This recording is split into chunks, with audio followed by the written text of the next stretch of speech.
The autumn auction block in Charleston stood in the shadow of the custom house, worn smooth by countless feet and stained dark by weather and use. On the third Thursday of October in 1850, a crowd gathered before dawn, planters and traders, and speculators with ledgers tucked under their arms. The air hung thick with salt from the harbor, and the smell of unwashed bodies. Pressed close together, among the men brought forward that morning was one called Samuel, property of the Kirkland estate being divided after the old master's death. He was 23 years of age, tall and straight-backed, with features that caused the auctioneer to pause and reconsider his usual patter. Samuel's face held a symmetry that drew eyes against their owner's better judgment, a quality that seemed to exist outside the degradation of the moment. The bidding commenced at $600 and climbed with unusual fervor. Planters who had come seeking field hands found themselves competing with merchants who had no use for agricultural labor. Women watched from carriages at a distance their husbands deemed appropriate. The price rose past 900, then 1,000, then higher still. Samuel stood silent throughout, his eyes fixed on some point beyond the crowd. He had been taught from childhood to make himself small, to avoid notice. But his body had betrayed that training. He knew what the attention meant, though the specifics varied with each master. There was no safety in beauty for those who could claim no ownership of their own flesh. The hammer fell at $1,400 to a merchant named Thaddeus Holloway, who operated a dry goods establishment on Meeting Street. The sum represented twice the price of an able field hand, 3 times that of a skilled carpenter. Holloway signed the papers with hands that trembled slightly, though whether from excitement or some other emotion, none could say Samuel was taken. That same afternoon to the Holloway residence, a narrow 3-story house with shuttered windows that opened onto a small courtyard. The merchant's wife, a pale woman named Constance, examined the purchase with an expression that shifted between displeasure and something more complicated. She dismissed Samuel to the kitchen house without instruction, leaving the cook, an older woman called Betsy, to explain his duties. But no duties were explained. For 3 days Samuel waited, sleeping on a pallet in the storage room, eating scraps that Betsy brought him. The other servants avoided him, their silence pointed and deliberate. On the 4th day, Holloway summoned him to the main house after the evening meal. At the merchant's office smelled of tobacco and lamp oil. Holloway sat behind his desk, examining Samuel with the same intensity he had displayed at the auction. He spoke in a voice carefully controlled, explaining that Samuel's work would be light, primarily assisting with household tasks, and occasionally accompanying Holloway on business matters in the city. The explanation satisfied no one who heard it. Constance Holloway began taking her meals in her room. The other servants whispered when they thought Samuel could not hear, though their words carried clearly enough through the thin walls. They spoke of other households, other merchants, other arrangements that existed in the shadows of respectable Charleston society. Samuel understood before the first week ended. The way Holloway watched him, the fine clothes provided, better than any servant required, the private room, the lightness of labor, the uncomfortable attention paid to his appearance and comportment. He had been purchased not for his strength or skill, but for qualities that should have brought protection in a just world and brought only vulnerability. Why in the one he inhabited? When Holloway first entered Samuel's room late at night, the merchant carried a lamp that cast their shadows, enormous against the wall. Samuel did not resist. Resistance was a luxury reserved for those with rights to their own bodies, and he possessed no such rights under the law or custom of South Carolina. Winter settled over Charleston with unusual cold. Ice formed in the water barrels, and fires burned constantly in the main house. Samuel's existence contracted to a narrow circuit of rooms and carefully timed movements. Holloway established patterns, routines that Samuel learned to anticipate with the sick certainty of the powerless. The merchant grew bolder as the weeks passed. He spoke to Samuel as if they shared confidences, as if the profound imbalance between them could be bridged by soft words and promises that meant nothing under law. He brought gifts, small luxuries that Samuel accepted because refusal would only make matters worse. A silver comb, a book of poetry, though Samuel could not read, a coat of fine wool that marked him as different from the other servants, deepening their silence around him. Constance Holloway's presence became a ghost in the house. She rarely descended from her chambers, and when she did, her eyes slid past Samuel as if he did not exist. The other servants followed her example, creating an isolation more complete than any physical confinement. Only Betsy spoke to him directly, and then only in brief warnings. She told him to stay out of sight when certain visitors came. She told him to keep his eyes down on the street. She told him that houses like this one existed throughout the city, though no one acknowledged them openly, and that the men kept in them rarely lasted long. Some were sold away when the arrangement soured. Some simply disappeared. Samuel began to understand that his unusual sale price had marked him in ways that extended beyond the Holloway household. Other merchants knew what he represented. Their wives knew. The servants throughout the neighborhood knew. He had become evidence of something Charleston's respectable class could not openly acknowledge, and evidence that walked and breathed created constant danger. In January, a minister came to dine with the Holloways, a social obligation Constance could not avoid. Samuel was instructed to serve at table, his presence a test of the household's ability to maintain proper appearances. The minister spoke of morality and Christian duty while Samuel poured wine with steady hands. Afterward, Holloway raged at Constance for reasons Samuel could not quite follow, his voice carrying through the walls with accusations and denials that seemed to reference nothing and everything at once. February brought warmer weather and an increase in river traffic. Holloway's business expanded, requiring longer hours at his establishment. He began bringing Samuel to the warehouse district, ostensibly to assist with inventory and correspondence. The other merchants noticed. Some averted their eyes. Others watched with expressions that Samuel learned to fear as much as Holloway's attention. One afternoon, a planter named Gideon Marsh arrived at the warehouse to discuss a shipment of cotton goods.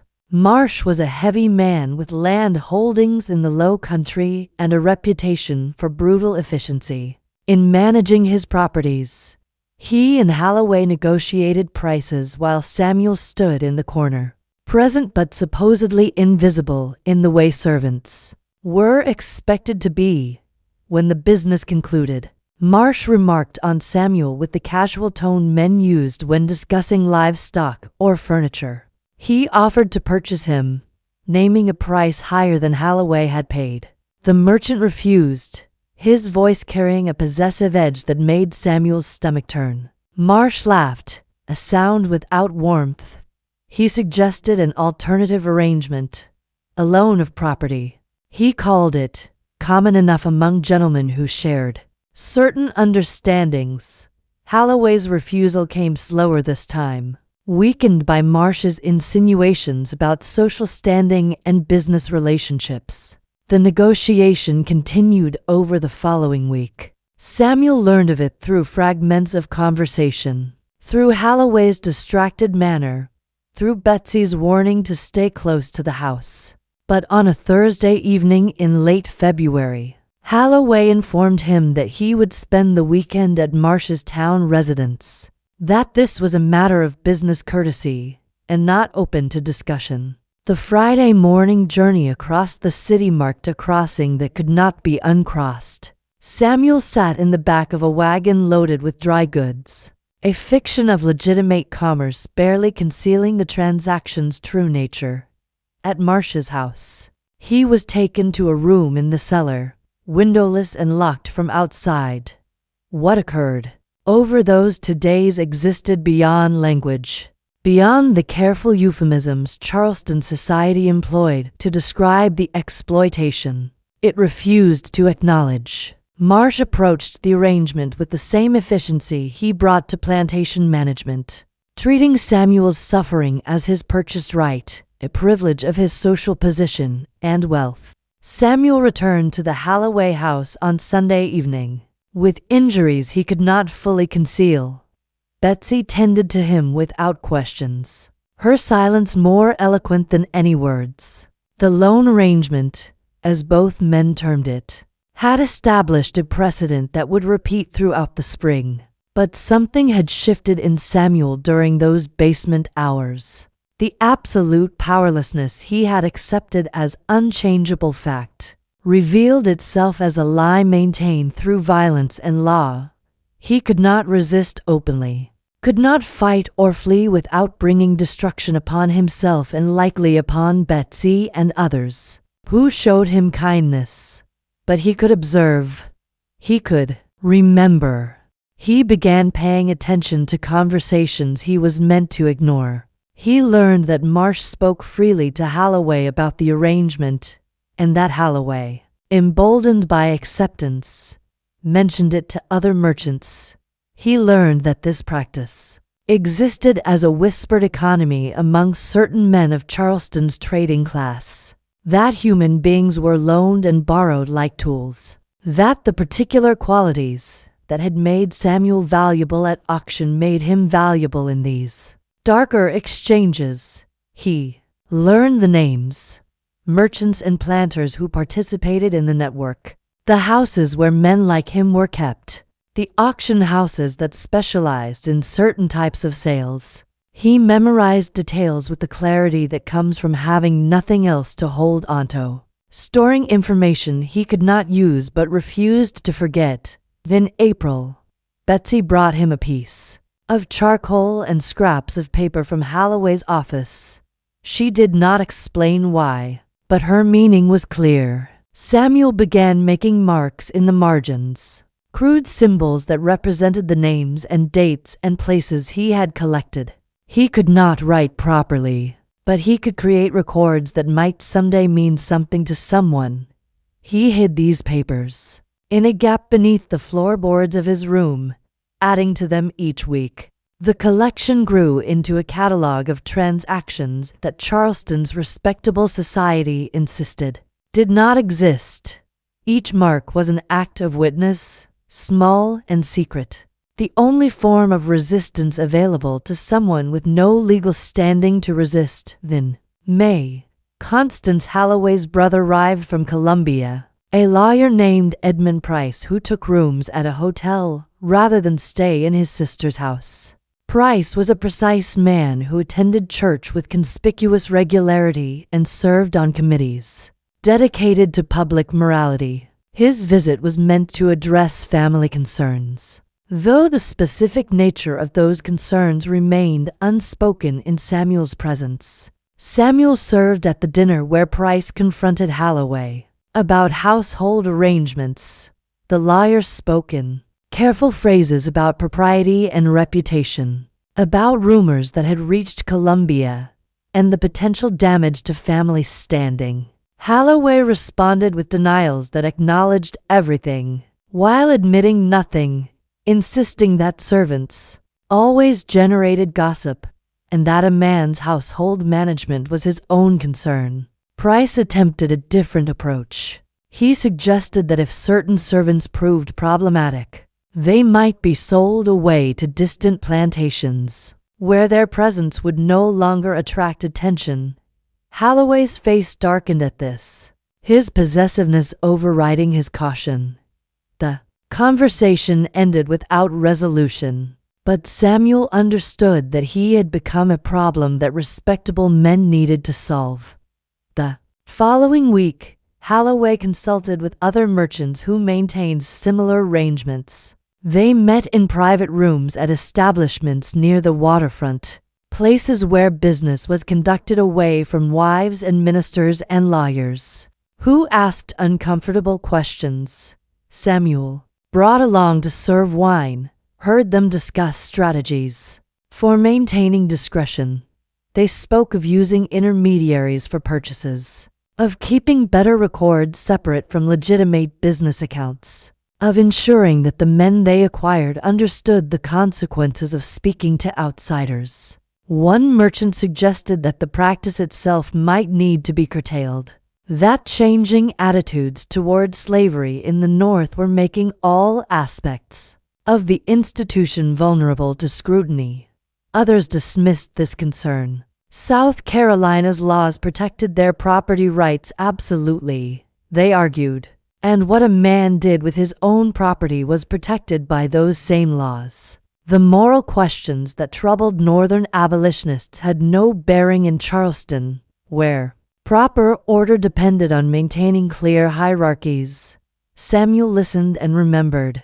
He understood that these men saw themselves as respectable citizens, that they attended churches and served on civic boards, that they genuinely believed their actions fell within acceptable bounds, because the law and custom of their society permitted them. The gap between their self-perception and the reality of what they inflicted existed as a deliberate blindness, maintained through institutional structures that denied personhood to those they exploited. Summer. Heat settled over Charleston like a weight. Yellow fever arrived with the mosquitoes, spreading through the poorer quarters where sanitation failed, and bodies pressed together in inadequate housing. The Holloway household escaped the worst of it, but the epidemic disrupted normal patterns of commerce and social interaction. In July, Gideon Marsh fell ill with fever at his town residence. His wife, who maintained separate living arrangements at their plantation, sent servants to care for him but did not come herself. Marsh, in his delirium, spoke of things he would have concealed in health. The servants who attended him heard names and descriptions, confessions that spilled out with the fever sweat.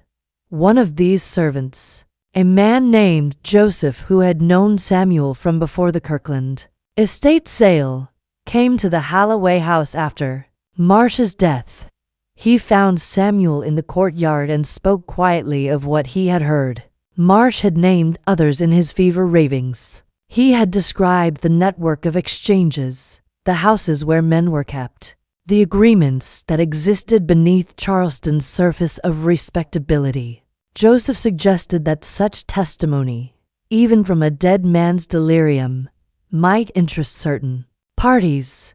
There were abolitionists in Charleston, though they worked in careful secrecy. There were ministers whose commitment to Christian principles sometimes overcame their commitment to social order. There were even a few lawyers who might take interest in cases that exposed contradictions in the slave system itself. But Samuel knew better than to hope for justice through proper channels.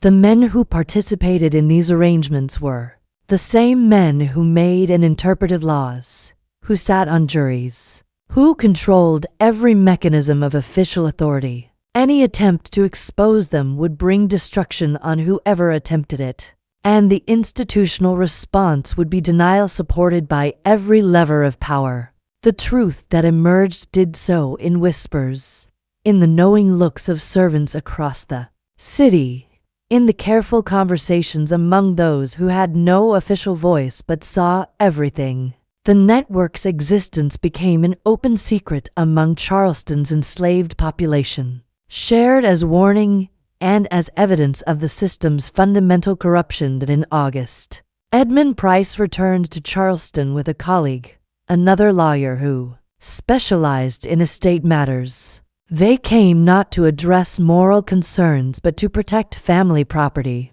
Constance Holloway had decided to leave her husband, an unusual step that required legal maneuvering to preserve her inheritance and social standing. The lawyer's investigation into household finances revealed expenditures that could not be easily explained, payments and transfers that suggested the arrangements everyone knew about, but no one would name directly.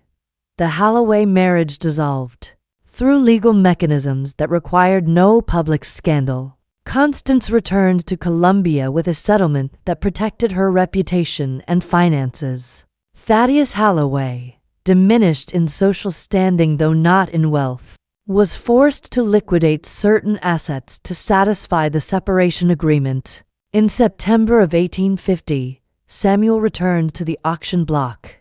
The price he brought was lower. This time, $700 to a rice planter from Georgetown who required field labor and had no interest in the particular qualities that had made Samuel valuable in Charleston's hidden economy. The planter, a Methodist named Silas Crawford, worked his people hard but maintained what he considered proper Christian oversight.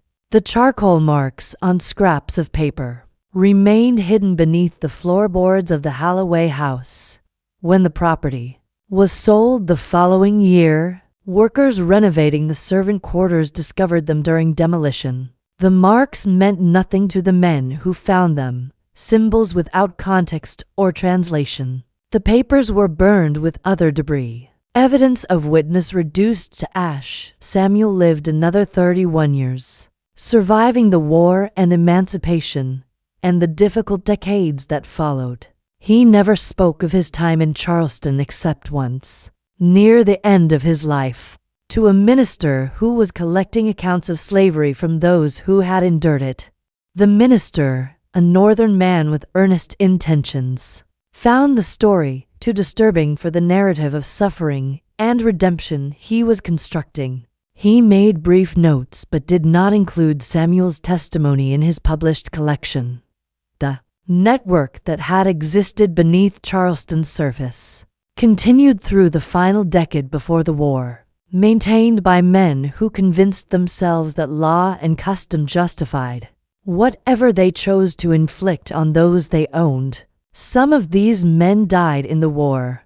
Others survived to rebuild their fortunes and their reputations, crafting new narratives that omitted the details that would have complicated their standing as defenders of a lost cause.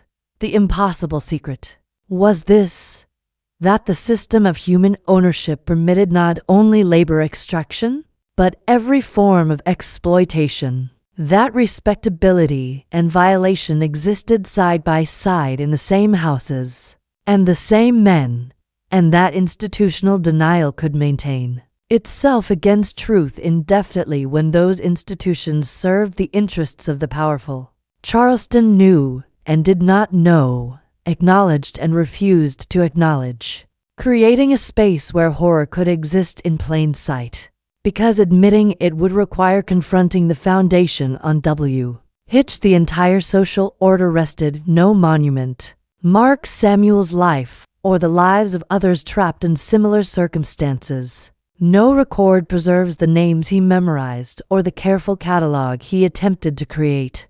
The truth surfaced only in fragments, in stories told generations later, in the understanding that came slowly to those willing to look directly at what their society had permitted and protected and pretended did not exist.